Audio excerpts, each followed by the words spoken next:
actual real reaction that I can sort of think back to was Roderick Cassell. I think just because of the circumstances in which that happened. Because with Ned, he'd already gone, and that was obviously devastating, but Bran wasn't, directly involved in it. And with the Red Wedding, Bran had kind of had a premonition and was already starting to move beyond, human. Well, not quite that point yet, but wasn't. That didn't necessarily play him so much, but I definitely think Roderick Cassell's death, where Theon Greyjoy, who Bran kind of thought was a friend and somebody you could trust, is there brutally botching an execution in front of him. And as well as that one, I think maybe Maester Lewin, because those were the two people who stayed at Winterfell and kind of cared for Bran while everyone else was down in King's Landing. So I'd probably say those two. But now, Bran doesn't really care about any deaths, he just sort of gets on with it. I love the scene with Bran and Littlefinger towards the end there, back at Winterfell, where he kind of says Scass is a ladder and freaks him out. Was that fun? That was so much fun, because that's such an iconic line from the show as well. And there I was getting to say it again. But especially cool because there aren't many characters who can sort of one-up Littlefinger. Littlefinger's quite a difficult person to outmaneuver. Brand's his worst nightmare. Literally. I mean, he's literally the world's largest CCTV archive. So Littlefinger can't get away with his traits. And did you imagine Bran off-screen telling Sansa and Arya, I got a few things to tell you about Littlefinger? Well, interestingly, we did shoot a little scene. It was quite off the cuff. I don't think it had been planned, but they thought they should put it in, where Sansa comes to Bran and sort of says, I need your help, which didn't make it in. So, yeah, I think there was definitely that coordination there. I think, they probably didn't have it in because they wanted it to be a surprise what was happening too, right? Yeah. Okay, over here. Bill. Hi there. I don't know if you guys answer this, but there's lots of talk of a spin-off set 2,000 years in the past. Because of Bran's powers, do you think he would show up? And also, if for any of you, if there was one character from the book that isn't in the show that you could bring in, who would it be and why? In terms of the spin-off, I absolutely actually don't know anything. Me too. I'm completely in the dark. I think they've planned a couple, and as far as I know, one is going into production, but I actually don't know what it's about. It's like a totally different writing team to Game of Thrones, and it's kind of a different thing. And I haven't read the books, so I don't know. I guess it'd be fun to have Lady Stoneheart. Oh yeah, that would be quite cool. Yeah, that was a cool. Oh, someone was telling me the other day there's a third Targaryen sibling in the books. Was that you, sir? That sounds quite cool. I would like to see that. Thank you. Over here. Hodder, question mark. Hodder, exclamation mark. Sorry, what we all want to know is Rick Grimes in Westeros? No, sorry, I'll leave that. I don't know who Rick Grimes is. Who's Rick Grimes? I'm gonna go slightly into spoiler territory here. He's been busy. Will we see a Hodder Walker? Oh God. He's dead, that's all I can say. You never know what will happen in Westeros. It's only 2 weeks away. You'll find out. Yeah, it's 2 weeks away. How do you guys feel that this is about to wrap up and be over with? I mean, it's been such a huge part of our lives for the last 8 years. I've been gone for 2 years now, but I still talk about it every day. I still do press stuff for HBO. In a way, after my death scene, it got even bigger for me. But it's going to be very strange that it's gone, and also nice in a way. It's a huge part of our life, which I could not be more grateful for, because my life is 100% better in every way. it's also being a huge part of your life. You want to do some other things as well, and I'm looking forward to moving on with other things as well. But whilst being eternally grateful. So. Yeah, I mean, it's a funny one for me because Game of Thrones has basically been my life. It wasn't like I had much of a life. I was only 10 when I started, so it wasn't like I was a jobbing actor in Game of Thrones with this job and I've just finished that job. Game of Thrones has been going on through pretty much every major life event I've ever had, apart from being born. And so it's kind of a really strange moment because I've finished it now and I'm an adult, and it feels like I've just lived an entire life in a way, and my life is now only just starting. So it's kind of quite thrilling to have this kind of introduction to the world. What do you want to do now? Do you have some things going on already? After we finished last June-ish.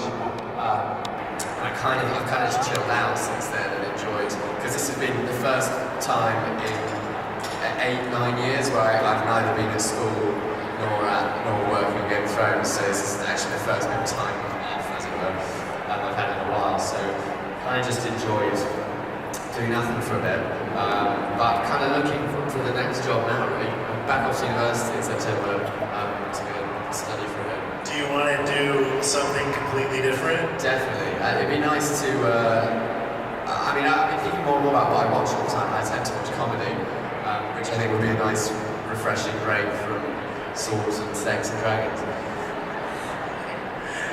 Yeah, I'm just very honored to have been a part of such an amazing show. I always think it really dawned on me when I was working on it that the history of theater or acting, sort of my theory about it is that the Greeks were forced to go and watch theater as part of their culture because it was a catharsis for them. It kept society together. And that's sort of, if you look through the history of acting and theater, that's what's happened. I think Game of Thrones has had that effect in a modern way. So now we can stream it around the world and watch it, but I've never seen anything that I've been involved with, or I can't even remember that I've not been involved with, that has had such an impact on people. And I think in a way that this show has been almost like a modern version of what a Greek drama was for people. It's like a catharsis, and it has all the things: sex, incest, death. I mean, everything that those had. So to be a part of that, for me as an actor, was an incredible gift. And you did something great. You took the main enemy of the movie, and without him having the use of words, made it into this imposing, iconic figure. And I was saying just something about no word. He had one word, I had no words. Yeah. So, tell me about that. I mean, I love your Night King. It's the scariest, and I think you did an amazing job. And so how did you project that? Partly just because I've been doing this for like 30 years. I'm playing mostly people that are incredibly fucked up, and I lived in a very, very dark place. And at some point, I remember it was maybe 10 years ago, or I can't remember what I was playing, but I was somebody who was not well mentally. And I just realized that to really, as an actor, to be able to do that, you have to be unafraid to go to a place. Again, it kind of goes back to the catharsis thing, but to take yourself to a place that's most people are scared to go to, whether it's whatever, imagining yourself in a place that you do not want to go, a very dark place. I'm not afraid to do that. And this character was because he is the ultimate, in a way, of evil, of darkness. It's put that way, darkness really. Is to just be willing to go as there as you can, because you have no words to do with either, so you just have to go there. And I guess it doesn't really frighten me that much. And then I get to go fuck around with my kids afterwards and be a normal person.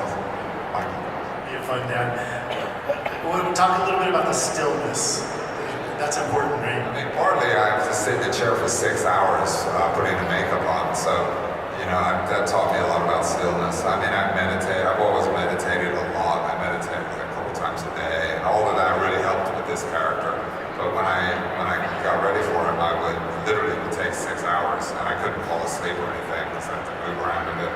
So it was really that would often help just get me very still. And then during the day, I was covered in makeup, had fingernails out the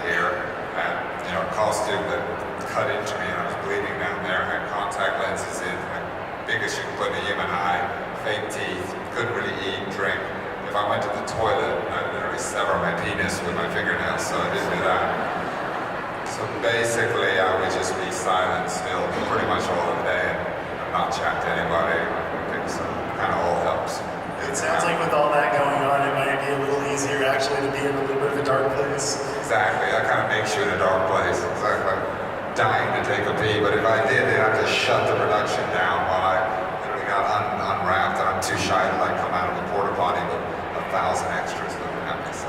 Night King stepping out. Exactly. Funny. Okay, we have just about, we have about 10 minutes over here. Hi, I was gonna ask, Richard, is it hard going around in the Night King costume all the time? Oh yes, incredibly uncomfortable, to say the least. The actual, the makeup's not that hard, but the hardest part, you mean the whole thing, is the contact lenses. They're literally agonizing. And they would take them out after 4 hours legally. And then when they try to put them back in, they would have to hold my head because my body's trying to reject it while I just put them back in. So that was the worst part. Thanks. Thanks. Isaac, for years there was this whole L plus R equals J theory, and Bran got to be the one to confirm it. So I was wondering, when you found that out, what was that like for you to get to do it? It was cool. I mean, we've been waiting long enough for that to be actually revealed. But the thing is, especially with characters like Bran, who was always kind of on the periphery of the story, he was kind of doing his own thing. We had our own sort of little unit. He wasn't hugely involved in I suppose what you'd call the main storyline. It was really cool in season 7 to suddenly now be involved with other characters who never, or I hadn't seen for years or had really hardly interacted with. And then to then be a part of actually a really key, crucial moment on the show. Because I think up until that point there hadn't really been a moment that Bran was part of something key since he got pushed out that window, really. That was, it was really fun because that was a huge moment. And I think again another cool victory for the characters who use their minds, John Samotari and Bran Stark, working together. A great little duo. Yeah, did you guys kind of feel like for a few years there that you were on your own TV show? Yeah, definitely. We were kind of doing our own thing. But it was nice. We had a really great little gang. Me, Ellie played Mira, Thomas played Jojen, Natalia played Elsha, Art who played Rickon. We had a really fun little gang. Does the main director of each episode always direct you guys, or sometimes is it someone else? Well, it's split up by each director will do sort of 2 episodes, so it just depends which episodes you're in. But whatever the director is doing that episode will direct all the scenes? Yeah, so they'll direct the whole episode. Okay, that makes sense. Over here, hello. Hey guys, I heard for the new season you have quite brutal night shoots, particularly for the Battle of Winterfell. What do you do to get yourselves through such an exhaustive, intensive night shoot? And what's going on outside of filming? Everyone supporting each other to get you kind of through those difficult night shoots? I'm not sure how much I can confirm or deny those reports.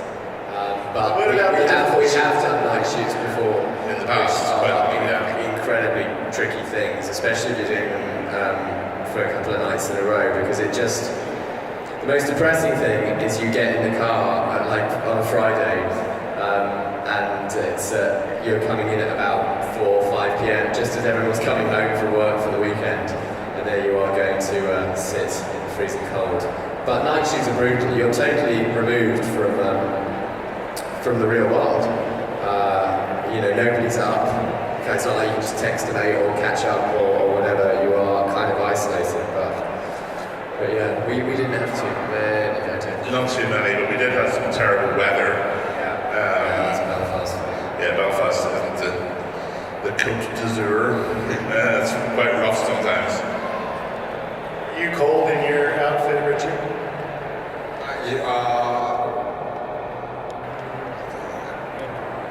Sometimes. There were times when I was, and other times when I wasn't. But yeah, sometimes once I remember freezing. Actually, with a little baby, the Castor's son, I was freezing that day. Absolutely freezing.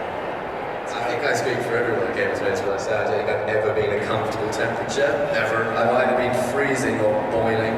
I have never been anything but boiling. Yeah. My outfit was horrendous. Yeah, It was awful. Does that, in a way, does it make it more fulfilling, like you've been through something harsh? No. Terrible.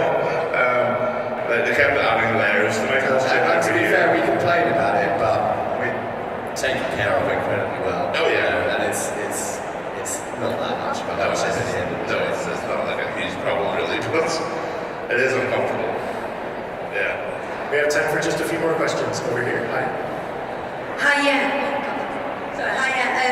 Now that Game of Thrones is finished, are you actually looking forward to doing something completely different, or would you like to stay in a franchise series, or would you like to go into movies? That's for all. Kind of, whatever. I think the thought of another 9-year epic saga scares me slightly. I'm not sure how readily I'll jump straight into that. But again, it all depends on the projects.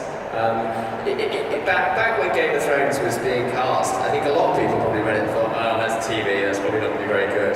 So you can't really pick based on the format or the medium. I mean, we've got an online supermarket making amazing television programs now. There's no telling where the next where the next great format is going to be. So, but I think I am, definitely excited to go around and try different things. Yeah, completely different genre, although fantasy and sci-fi is my favorite genre. I would like to continue to work in that, but I also work in the music side of things, so I'm going to be doing a lot of work there. I'll do anything but wear prosthetics. Thanks. Hi. Thank you so much. Hi, just as fans of the TV shows, who would you like or see to be on the thrones?